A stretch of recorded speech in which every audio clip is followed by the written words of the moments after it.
Well,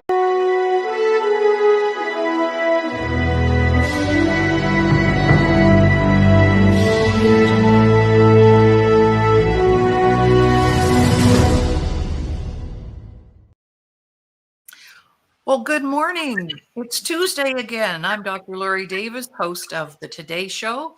On Tuesday, of course, my co-host, Dr. Ramin Modiri, Money Matters, and little tidbits of other things. Good morning, Ramin. How are you? Good morning. It's wonderful to be here. It's good to. Well, these Tuesdays just roll around, man. They do. That's what I'm just gonna say. You stole it from the tip of my tongue. So here you go.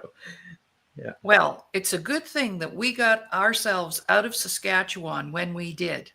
We were in Saskatchewan, for those viewers that don't know, for a week.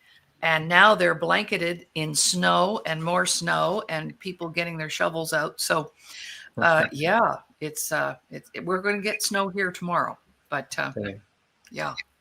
So how are things in California? A little cooler there, I see.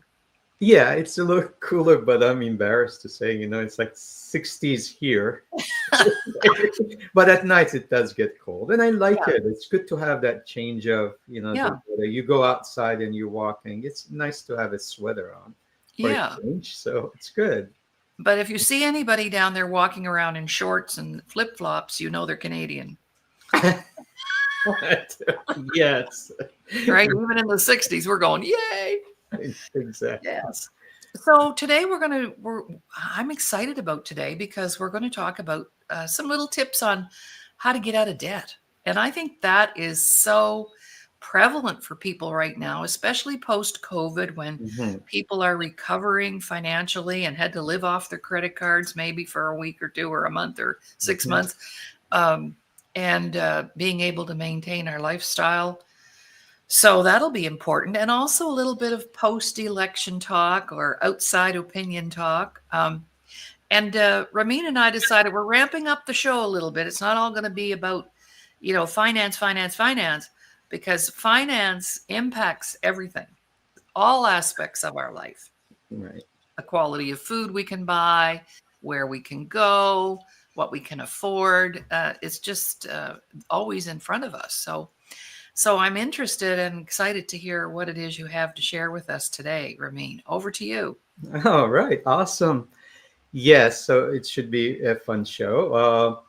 But before we talk about that, I just have a good feel story I want to share with you. Okay. As you know, I love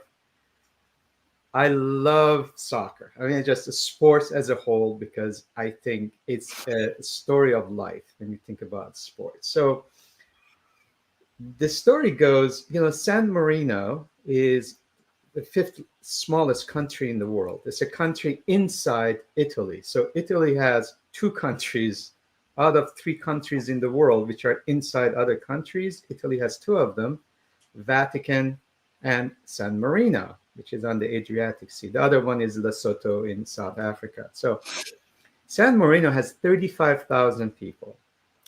And they got into soccer in 1987, which is over 37 years ago. And they are ranked 211 out of 211. They're the worst soccer country in the world. Since 1987, till September of 2024, which is 2 months ago, they had only won one game and they had 9 ties in 37 years. So they never win. One win, they had like 1-0 in 2004. Well, fast forward to 2024, September, they won their second game. And then they had a tie. And yesterday, they won 3-1. They have never scored 3 goals in their 37 years. Oh, my God. And they finished on top of their group, and they're promoted. This is the European Nations League, they call. They are going to the next level. The worst country in soccer has won 2 games and 1 draw in last 2 months. And it's an amazing story. So for our audience, 35,000 people. I mean, the smallest cities in the United States or Canada, you go, look, that's a city. And imagine they're playing against other national teams. So basically in Europe as well. So basically, that's such a good feel. And sometimes I think we get discouraged. We think you're too old or too young or too old to have romance or too old to get into this career. Listen, things can happen. Just be patient. And here they're just besides themselves. They might get scored on 10 goals next game, but this is amazing stuff. So I just thought to share that with you. Brings a lot of hope for a lot of people, I think. So anyway, so that's one little tidbit.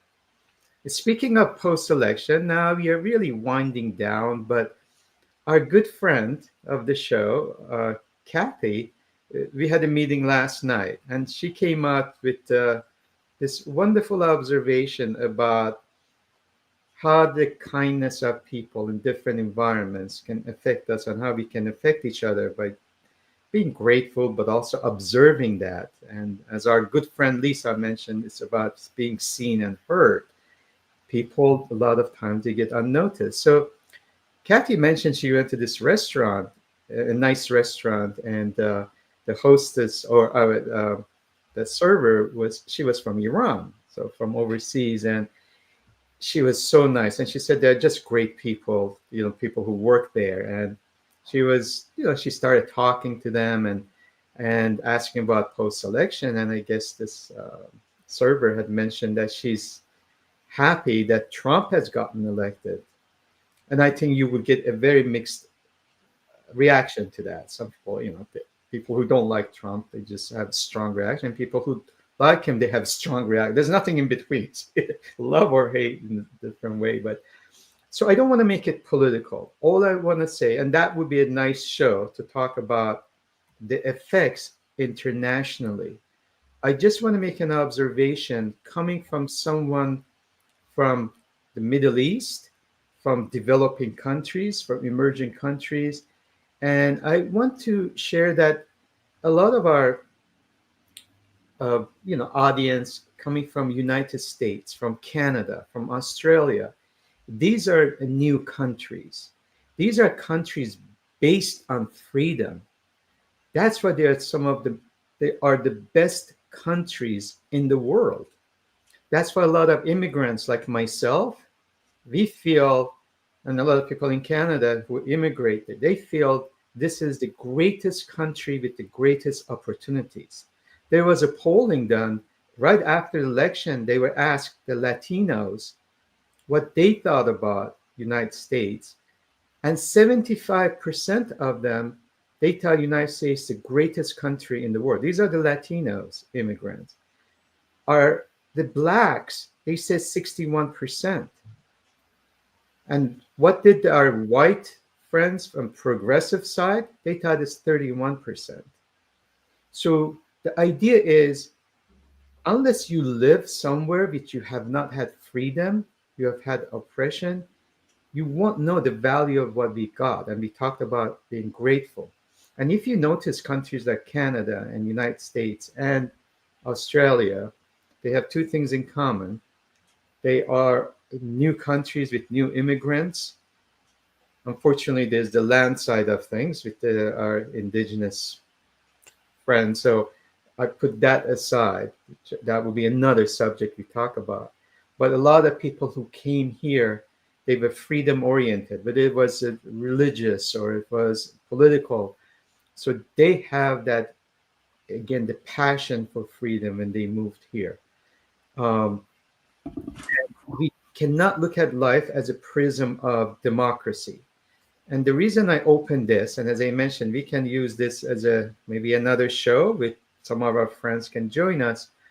The countries that they've had a long history, there has been always this powerful figure in control to unite the people.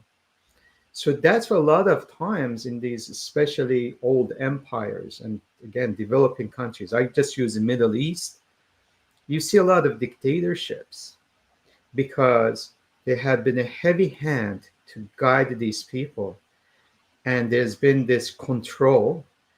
And unfortunately, a lot of, again, population has gotten used to this. There's that herd mentality. That's why you see from Iraq to Libya, you even go to Cambodia, even China. I mean, there is this heavy hand, and unfortunately, the complete cruelty and other things. But Mhm. when you get rid of the leadership, when you have the democracy, they have a very difficult time because for thousands of years they have not been trained or educated on this. And it will take generations to come to that conclusion. So, the bottom line, the reason I mentioned this, and the same thing in Russia, Eastern Europe, what happens is Africa is a bigger, it's a very important. What happens in these countries, they actually respect power or powerful figures. And it's all about perception. So I can be, and we mentioned a few weeks ago, we talking about the role of males and females, how the definition. As a male, it's wonderful that you want to be compassionate, which is very important. Loving father, loving husband, loving son, those are absolute needed. But also there has to be that strength because again, the protection, it's just in nature. I mean, a father is supposed to protect the family. So that strength of reliability on that father figure or husband figure or brother figure, it's expected. So when we mishmash the roles, the son becomes a mother. I mean, yeah, that could also be the father becomes a mom, becomes a friend, becomes a sister and brother. Everything is mishmash. Then you don't have that clarity. So going back to what I said, when there is, whether you like it or not, the figure of strength shows up, people take note. It's the anticipation. So you don't have to go to war anywhere. Just knowing that what if, and I witnessed that. I grew up I went to school during Reagan years. Now, whether you agree with Reagan or not, when you looked at like the Soviet bloc or, the socialists, you know, maybe whether he was war hog or whatever it was, they respected what he said. And look what happened. So I think the perception is as strong of action sometimes. It's just that anticipation. And I know in the Middle East, at least there, they they they make notes. They pay attention to that Mhm. because they say, "Well, this guy is a nonsense guy," and that's why another thing you've said it many times, and I think that's very very important. As part of your workshops, is you've noticed that bullies don't go after confident people because there's that aura. They go after what? The weaker people. So when there's a weaker leadership, other things, well, you know what? They take advantage of that. These rogue governments around the world, they say, oh, you know what? We can do that because they all want to negotiate. Well, it's Mhm. nice when there's two-part negotiation is with two parties, not one. But Right. when one party is insisting on negotiation, one party is really doesn't care, doesn't respect you, things change. I just want to open. Um, I'm not saying I'm right or wrong. I'm just coming from my Mhm. background, what I have Mhm. noticed, talking to my fellow countrymen, what I've noticed in Middle East. All these wars have gone down. Everything has shut down when there is a strong figure saying that, you know what, if you do this, this is what's going to happen. So and it's Yeah. not about parenting or other thing. It's not like a No, no. physical abuse. It's just having that string, and it's creating respect. Children do that. That's unfortunately one of the problems, especially in California. Parents are buying the love rather than Oh, kids need kids need direction. They're training. children. They need Yeah. they need to know. Okay, my dad and my mom, they gave us the whole discipline in a way that this is the way it should be, but it cannot be today. We become flexible. Okay, well, did you lie, did you cheat, did you do this? Well, you're gonna have consequences, but never consequences never arrive. So of course that's how we take advantage of things. So that's why it's talk about again the discipline, but the clarity and the strength. The strength doesn't have to be abusive or physical or God forbid, abusive emotionally. It just has to be clear. This is the way it is, and it happens in relationships. So Anyway, Absolutely. I just had to get it out of because I thought, Yeah, out of your system. Well, I've got a couple of things that came up for me while you were talking. I'll sure. share just briefly. Introducing Veteran House Alliance International Monthly 50/50 Raffle. Purchase your ticket today, link on display, and have a chance to win cash and help a great platform supporting veterans. I saw a post, and Keanu Reeves was wearing a T-shirt, and we all know who Keanu Reeves is, John Wick, and other roles he's played. I love this guy.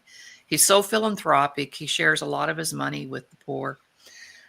Anyway, on the T-shirt was, and this will be great for one of our Indigenous shows, but was a group of Indigenous people from the past, ancestors, in their regalia. By the way, you don't call their outfits costumes. That's their regalia. Right. And it says, if you don't look like these guys, you're probably an immigrant. Yep. I love that. I went, yeah, if you don't look like these guys, you're an immigrant. And now I saw another post and it said, Christopher Columbus did not discover anything in his whole life. And you were talking about words. We talked about words last night, and my word for the year was connections. And but I have something to share around that. There was this block of letters. It's a game, and it might say pick the first 4 colors that you actually see. So it might be blue, red, yellow. But this was words for 2025, and you were to look at it and let the brain do its thing and come up with 4 words for 2025. So would you like to see my 4 words? You're going to love this because of our conversations. Here's my 4 words: connections, love, money, and power. Wow. My mantra for 2025.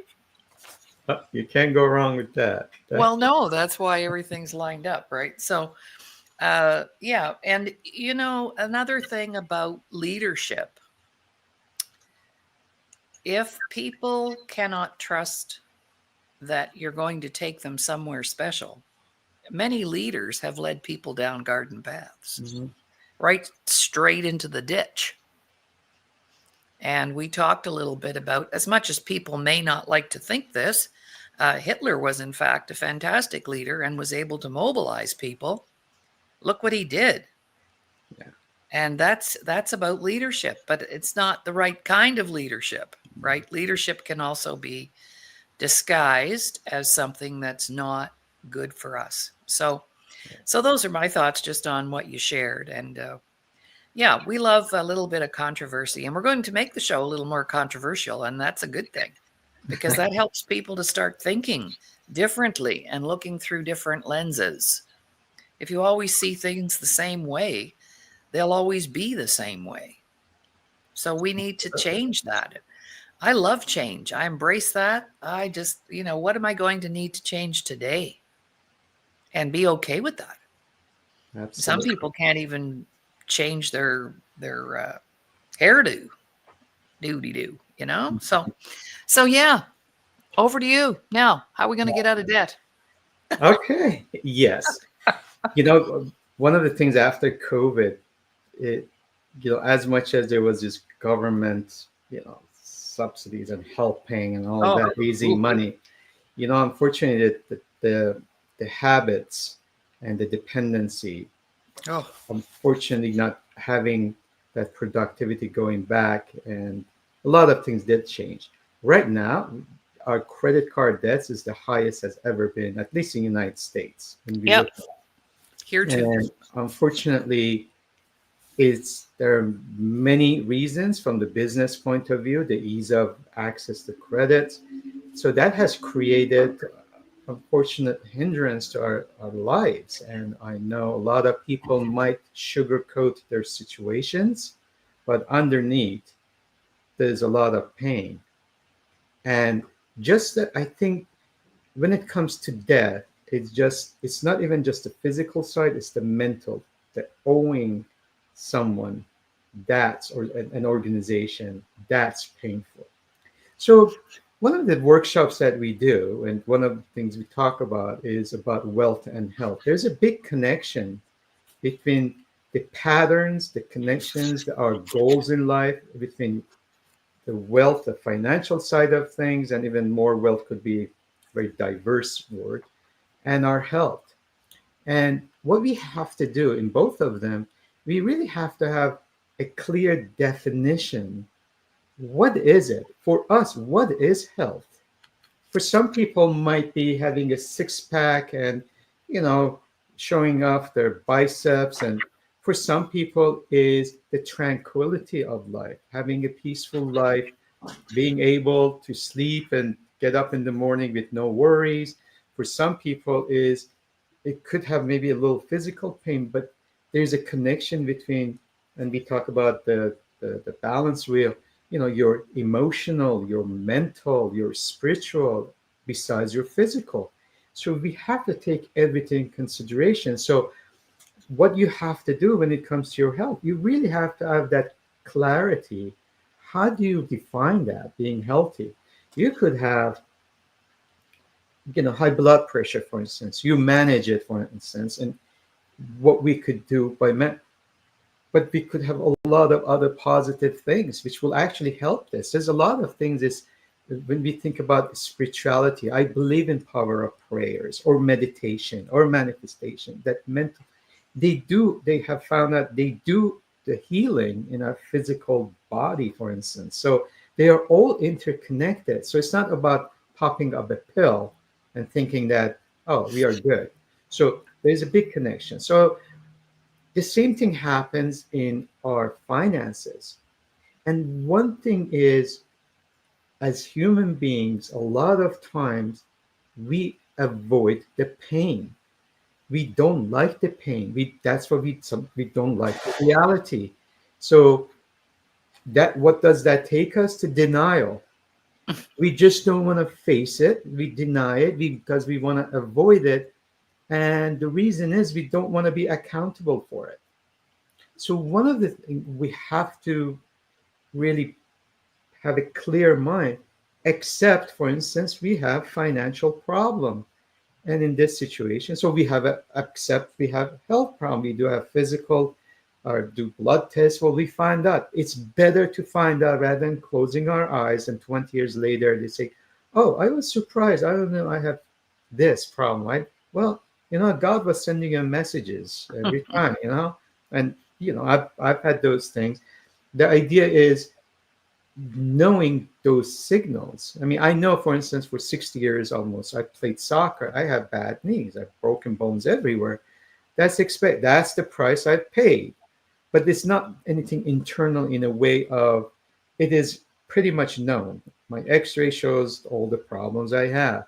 So I manage it because I know. Now, what if it just close my, oh, I have this, what if it's cancer? What if this? Just constantly living in that fear, that's not helpful because now it affects your emotional and mental status. So the same thing when it comes to your finances. Just be brave, sit down. Rule number one, in order to reduce your debt or completely get rid of your debt, sit down and list them. There's nothing like actual physical writing down things. What I do, for instance, I always think, well, God forbid, if something happened to me, my children, will they know? My partner, will they know where I stand? And I have everything organized and everything is done. It's not this, unfortunately, this negative thoughts. It's the reality. I want to make life easier for them, but also for myself. So if you have debts, sit down, list them by who's the creditor. And when we talk about debt, what is a debt? Debt, you have to be clear. It could be a mortgage, which is our biggest one. It could be car loans. It could be, bless you. Excuse me. Could be personal loans, the biggest one. A lot of people have the credit cards, or it could be a personal loan, to a friend. You still have a loan. Now, we have to differentiate over many years, like long life. You can't expect you give a gift to someone or somebody When they need it, you say, well, here, I want to help you. Well, that's a gift. You cannot expect and say, oh, you remember I gave you $1,000 or $10,000 gift, whether it was your wedding or when you needed to buy a house. Well, that was a gift. So get over it. It was a gift. Be thankful that you did it. I don't even remember. I'm sure you don't remember how many people you have helped at that moment. So it was not a contract. It was not expected. So in the times of needs, you cannot put the guilt on them. Remember when you needed that? I gave you $1,000. Now, if they came out to you and they said, Ramin, Laurie, I need your help. Can you? And I will pay it back in 5 years, in 1 year. Well, that's a loan. It's a debt. But if you volunteered and helped them, okay, well, that's a gift. And that's done. And no expectation, because that's what gift is, by the way. No expectation. So list your debts. And the way you do it, you put down who's the creditor. Again, assume that it's your 8-year-old and 10-year-old. I hope you never see, but just think about that they have no clue and that you want to make sure it's clear. And then, of course, we want to put the amounts as we updated. In my situation, I updated every month. If I have a credit card, I put the balance in there and put down what interest rates they are. And these interest rates, the balance now, it was what amount it was originally. Now, how much is the balance? What are the due dates? When is it going to mature? Is this a 3-year loan? Is this a 5-year? The credit card, my hope is you pay it off so you don't have to, especially in this environment, is the interest rates are pretty high. It's amazing. It's like a loan shark. We used to watch the movies and say, holy cow, are they charging this much money? Well, the banks are doing that right now. And it's legal. So that's what they're doing. So you have to balance things. So make sure you list them. So once you listed them, what you have to look at is, okay, I have all these debts, I have the credit cards, but I'm going to make a pragmatic but proactive decision that I'm going to get rid of it. So most of the people, they pay the minimum dues, or they pay, let's say they have 5 different debts, they pay them whatever it's needed. Well, one of the simplest things is you can look at it as a big picture and look at, well, this is the one with the highest rates. So I'm going to focus on this, the highest rate, let's say nowadays like 30%. And I'm going to pay the other ones the minimum, whatever, because I'm balancing act. I pay extra on this, so I want to get rid of this. Imagine 30% in your pocket after a year. That's 30% extra income. So you can do that. It could be, we call it avalanche, or a big snowball. Get rid of that, melt that. The other thing is, we as human beings, we like to have small rewards, small wins that makes us feel good. Sometimes when we do tasks or we want to write something, we start with one word, one sentence, we start with one page. So we enjoy that. So the other strategy you could use is go with the smallest account and just pay that off and have that zero balance. And that's a feel-good way of getting rid of debt. So you say, oh God, thank God, and I'm not going to use this credit cards. I just paid it off. Of course, when you have credit cards, the best way is just pay off the balance at the end of the month, because there won't be any interest rates. They allow you 28 to 31 days to pay your whatever you purchase, which a lot of times you get points. A lot of people use their credit cards because they get these points, sometimes up to 5%. Well, that's a smart way. Rather than using your cash, let's use that and pay off in 28 days later. So, and you earn points and you don't have interest. But these are the 2 major ways of paying off, especially with credit cards, that it will allow you to feel you are in control. Because control is one of those things that gives us power in a positive way, I mean. So when we are in control of our situation, we know we can accomplish things. A lot of times it's the helplessness. It's just these bills are coming and we don't know where to start. And that's why you see a lot of people pile up of envelopes just sitting there because they don't want to open. And that's the avoidance and denial. So the other thing is, generally, it goes back to that fear of writing things down. It's actual budgeting. The companies have to do that, when they, especially if they have shareholders. We, our grandparents used to do that. There was a check, one checkbook. Every day they would put that, whatever they did, they put that entry. They know how much money is coming in, how much is going out. Now with so many programs out there, my God, if you're like younger people, you can just go on the laptop, on your app. You can manage it. It's just again that fear of facing what we have to face, or what there is, the monster. We avoid that. Have a budget, write it down. Where is money coming? Where is it going? It's amazing when you map it out. You see, oh my God, did I need to do this? Did I need to do that? What kind of habits do I have? Do I have to go to Starbucks every day or every other day and pay $7 for something that you can get the whole coffee at home, or tea, you can make it yourself? So it's funny how silly it is, but visually when you see it, you really have that ah moment, and you said aha moment, I mean. So that's another way of really clarity. Obviously one of the easiest way would be, well, now that you know your debt, you should have more income. You say, okay, this is my budget. Well, I'm not making it. Well, maybe I should do, ask for a salary increase. Maybe I should do extra, extra time, overtime. Maybe you should get a second job or do a side job. Um, if you're really good at trading, take a course and do the trading. Maybe make sure you know what you're doing. Have it trading. So, um, not the betting side. Don't get gambling, but that extra income as far as getting more income. We welcome you to advertise and promote your goods and services, and or brand your logo to 34 million subscribers on Canada Talks 167. Your investment will go towards our employment programs in the media industry for persons with disabilities and veterans.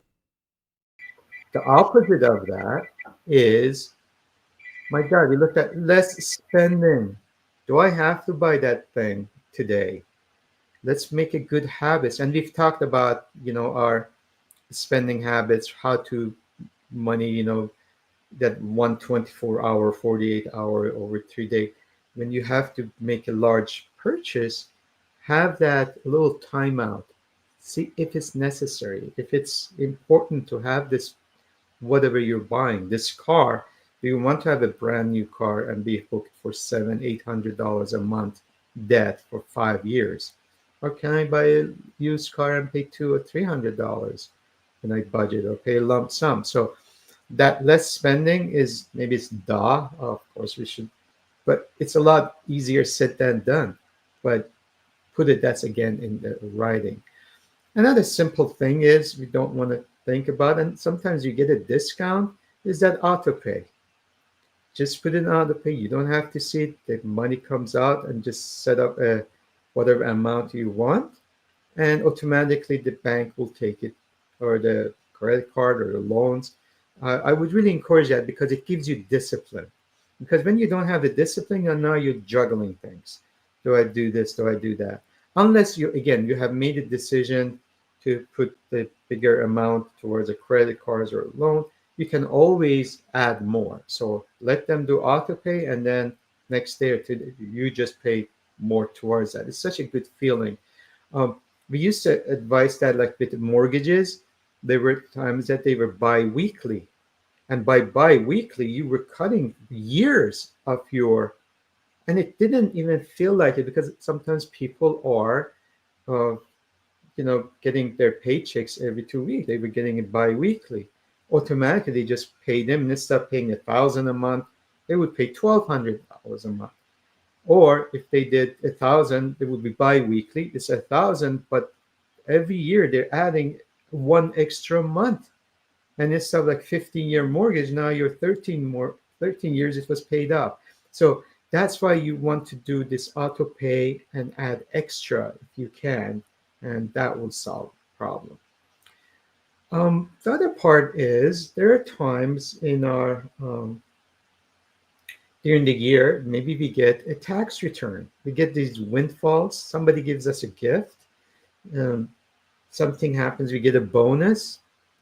Now, what we could do, of course, we feel good immediately. We think about the gift we're going to buy ourselves, or we're going to pay for somebody else. We're going to go out to big dinner. Let's celebrate. Well, let's be a little realistic. Is that pain more than pleasure? So we like to do the pleasure, but the pain's still there. So why don't we reduce that pain by using that money to pay off some of our debts? The other part would be my thing. Well, why don't we invest that money and use that investments to pay off the debt in the future? Now, here you have to again do the balancing. Would that interest rate, would you our investments will produce after taxes equal amount of that interest that we are paying? Am I going to make 40% on my investments to pay off that 30%? Majority of time, it's much better to pay off that debt if it's a high rate. Now, a lot of times your mortgage is, you know, 7%, 6%. You get tax deductions, and whatever, depending on if you have investment property or thing.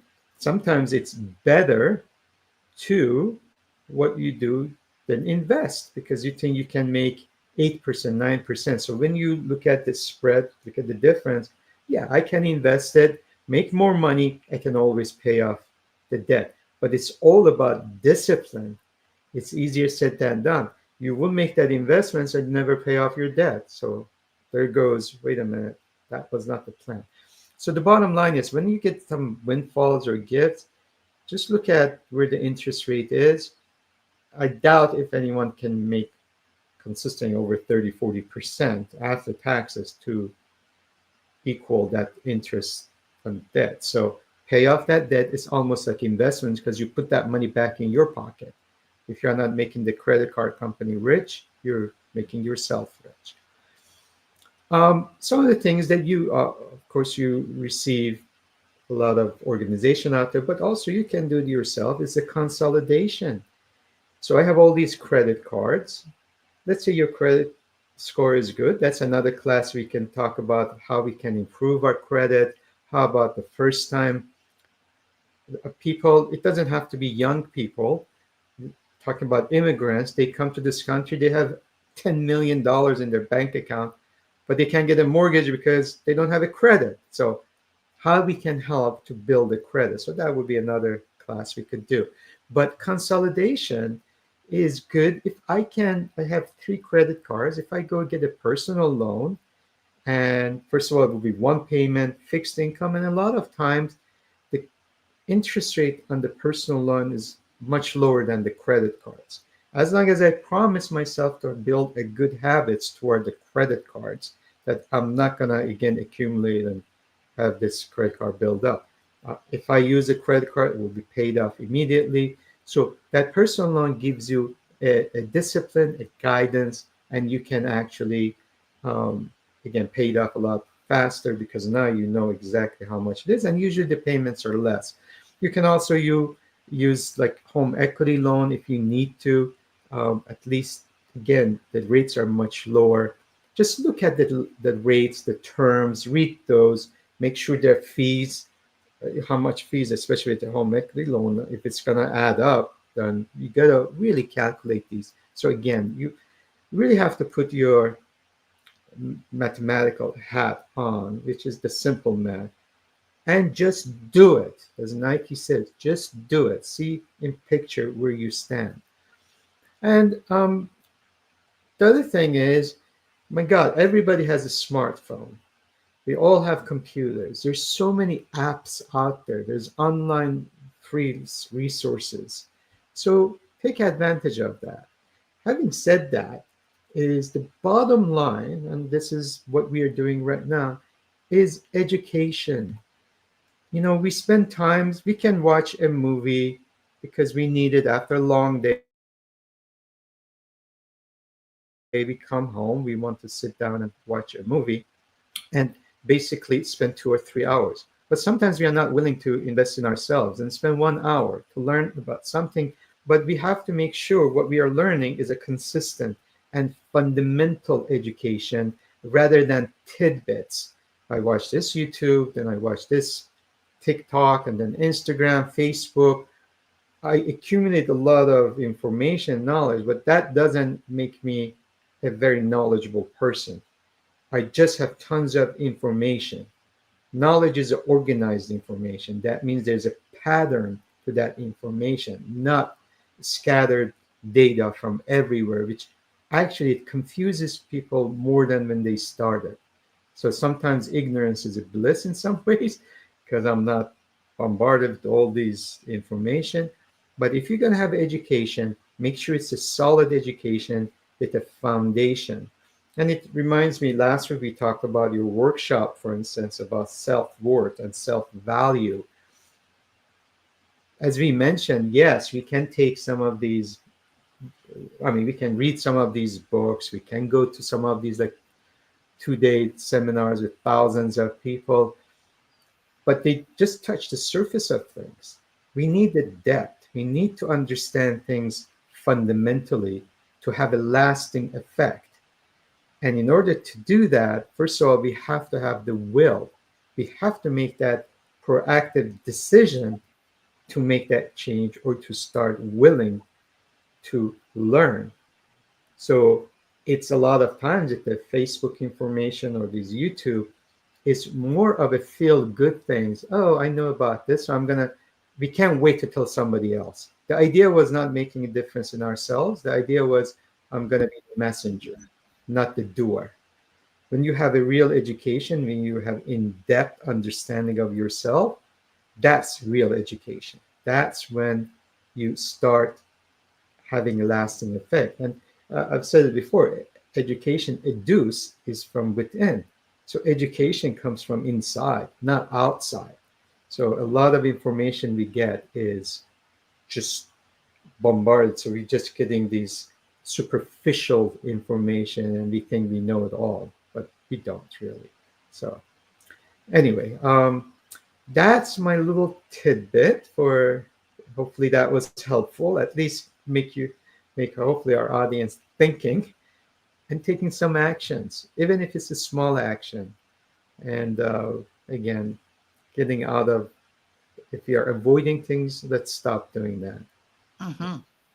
So. Well, I think what you're talking about is, and along the same lines as myself, what's the point of information if you're not going to do anything with it? Exactly.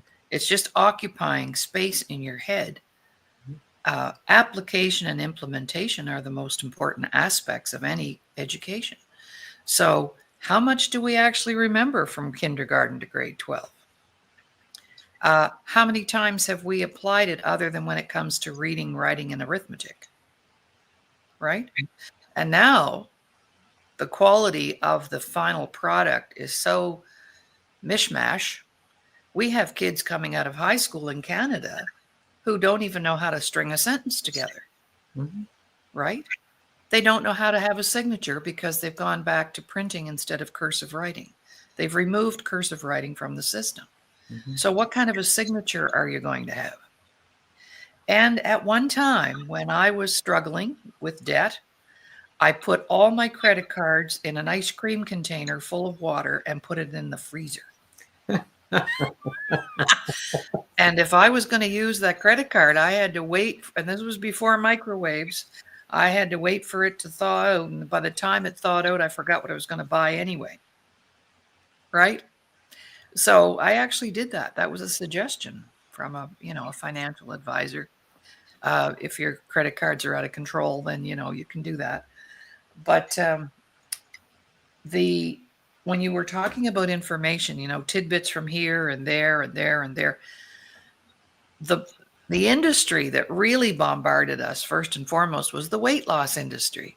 Mm-hmm. Try this diet, try that diet, suck lemons, do what? And when you think about that, there's no plan. It's just random info, like you just said. And there's so much of that too around finance as well. Yeah. But How many years have you been in the financial business? I'll do a little interview here to back up what you just shared about solid mentors.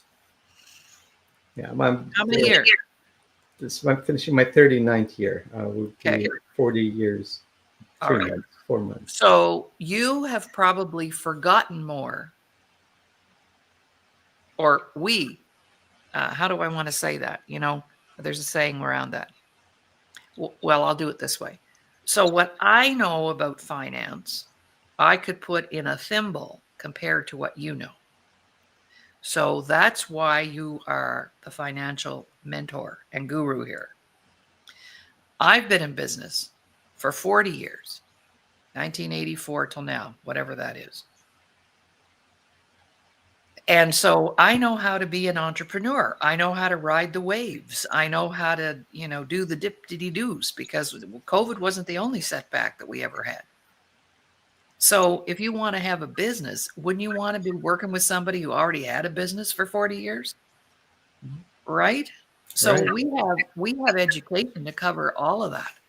And the reason that Dr. Ramin and I have partnered up in a few aspects and some of our projects is because if you add your years and my years together, we have 80 years of business experience to share and over 100 years of life experience to share. So don't be shy. There's resources there. We have a comment, but I'm just doing them in my little soapbox, right now. So those are some of the thoughts that came up for me. I took some notes. I love the idea of making the list, because when you write something down, and research has shown, so even if at the top of your list, before you list all your debts, to be paid off, Mm-hmm. a trigger at the top, to be paid off. And even if you want to put a time limit or not, because when we write something down, it increases the chances of it happening by 85%. Here's a good number. When you go to do something, and I have journals and lists and books, and I know you do too, because this one here is almost finished.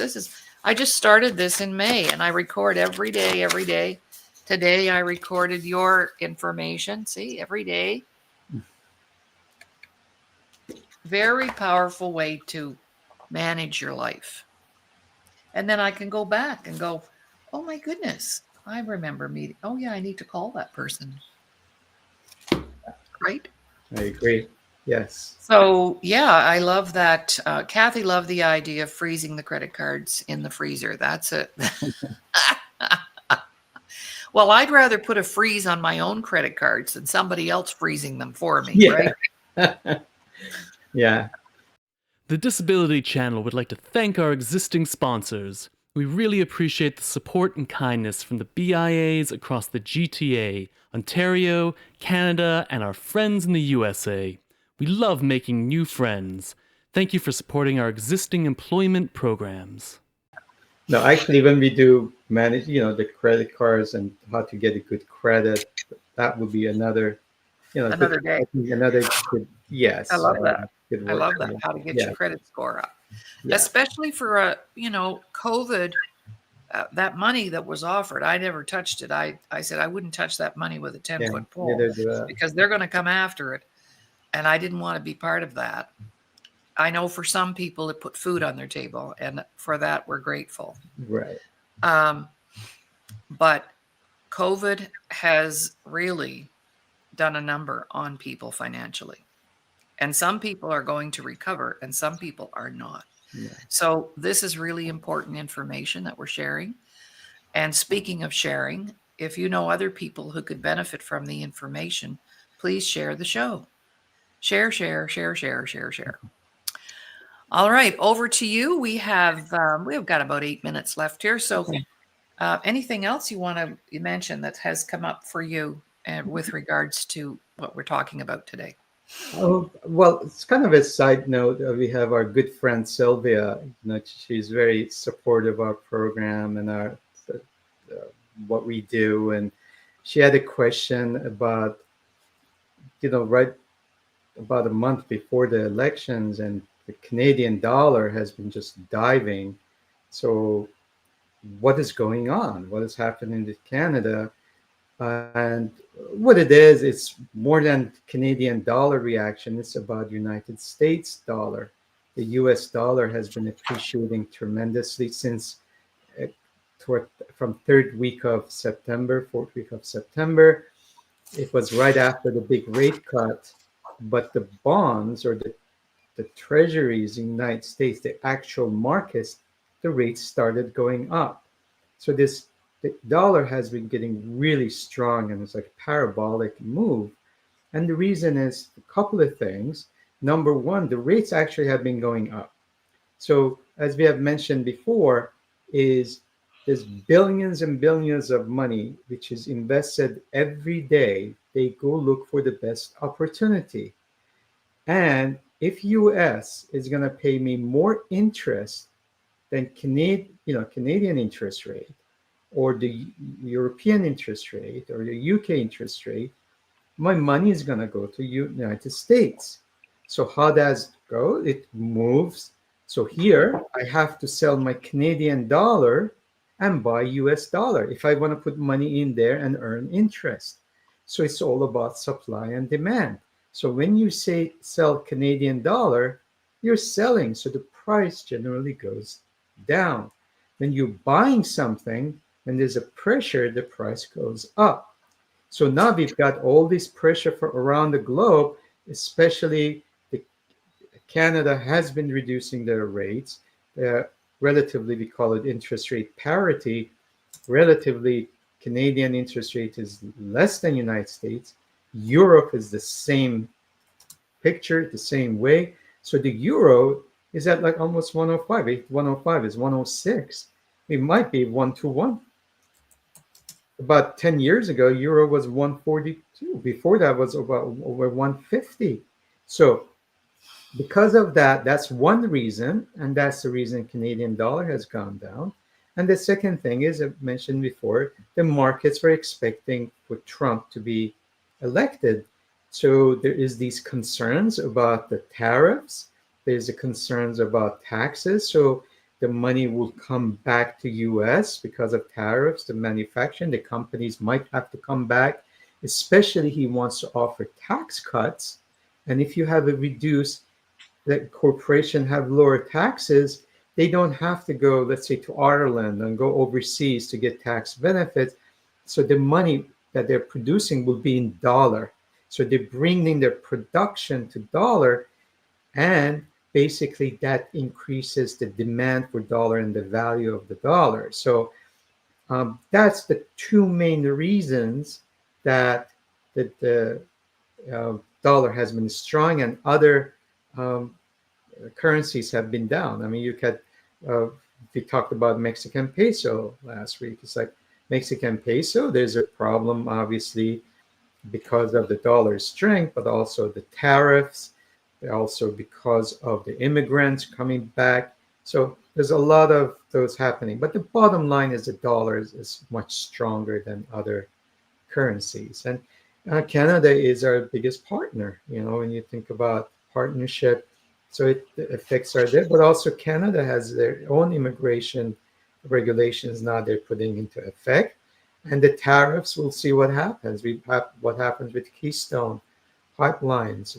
There could be a give and take. So when, Trump himself doesn't know about what's going to be. He just came with that idea. He says 100, 200, could be 20. It could be very selective. So we'll see. This is going to be a work in progress. So it's not an absolute thing, but the strength of dollar right now is something that we have to watch. We need a little pause and a little digestion, but it's been pretty strong. So it's a good time going skiing in southern France, or skiing somewhere in Austria or something using euros. So anyway, I hope that was helpful. Thank you, Sylvia, for your comments. Yeah. Right on. Okay, well, our time is nearly up. Just like to mention, though, tonight we have our Ramin and I co-host 100 workshops in finance. Imagine. So tonight's my turn, and my topic is, what is financial independence? And we do welcome guests. So if anybody's watching or viewing and would like an invite for our workshop, we have clients who have paid, of course, to come, but occasionally we invite guests for you to have a sample of what we're doing. So if that's something you'd like to do, just email me and I'll make sure that you get the link. And I shall put my email up here because we always have fun in our classes. And so I facilitate on Tuesday night and Ramin facilitates on Thursday night. So I do sort of what we call the soft side, the skills, the belief systems, all that. And then he does the real deal on Thursday nights. And so we're learning lots about the markets and what to look for and strategies. And it's been very, very valuable. So you can contact me at the Laurie Davis Show at gmail.com.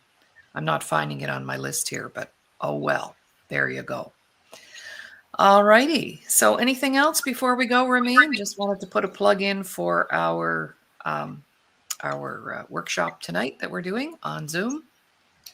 And looking forward to our show tomorrow morning. Ramin and I are back at 9 o'clock on Wednesdays. We did a little shifting of our show times and our topics because we want to ramp things up.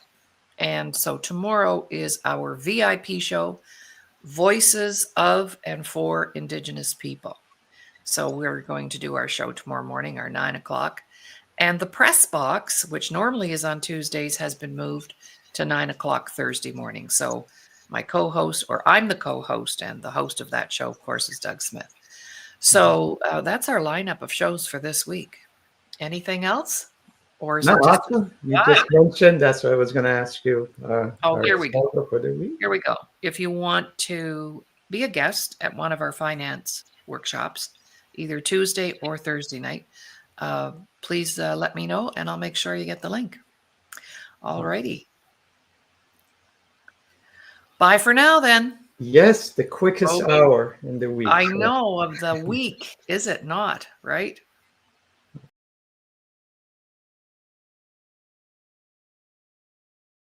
And the Lord my God, he answered me, and this is what he said.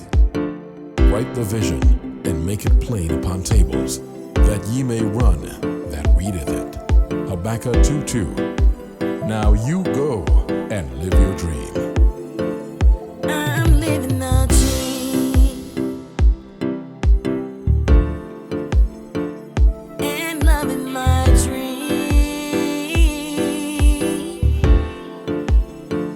My God supreme,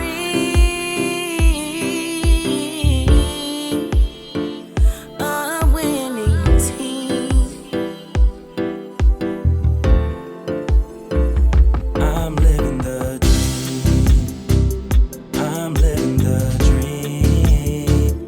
I'm living the dream and loving my dream. Everybody now.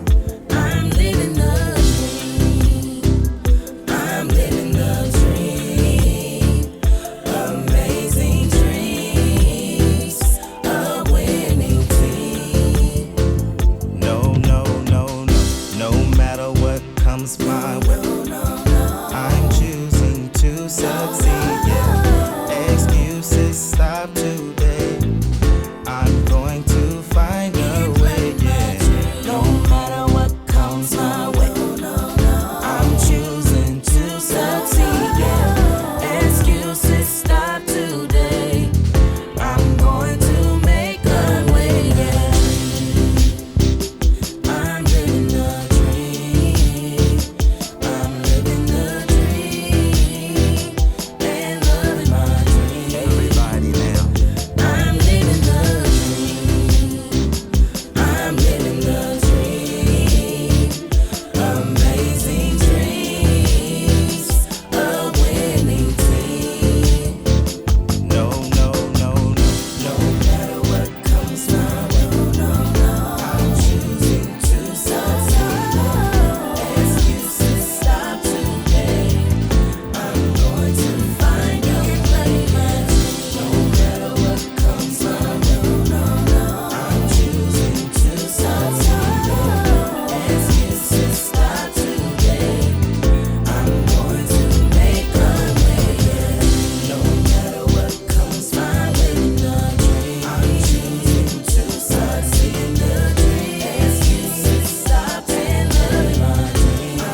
the dream.